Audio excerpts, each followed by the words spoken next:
এতিয়া আমি এইটো টিপিং কৰিব লৈছোঁ। এইটো LP মৰা আছিলে, এইটো আগৰ কলমৰ দাগৰ 2 ইঞ্চি ওপৰত কটা আছিলে। এইটো কয় LP, লাইট পোন।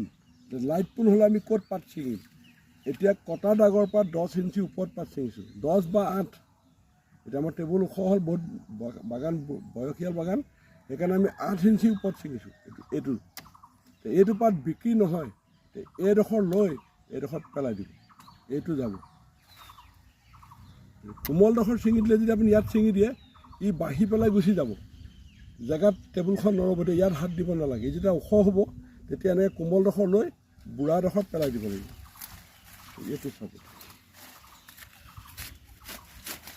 জুখি জুখি কৰিব। এইটো ইয়াত পৰিছে, এইটো ইয়াত ছিঙি দিব।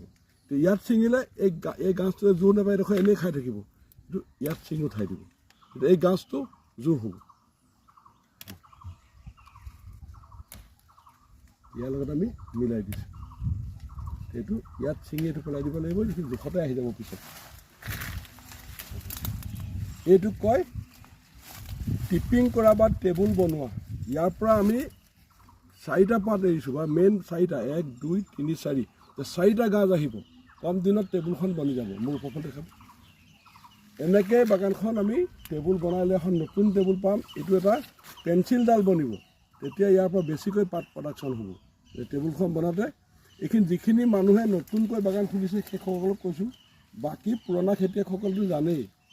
মোৰ ভিডিঅ'টো চোৱাৰ কাৰণে আপোনাক মই ধন্যবাদ জনালোঁ। আপোনাৰ দিনটো শুভ হওক।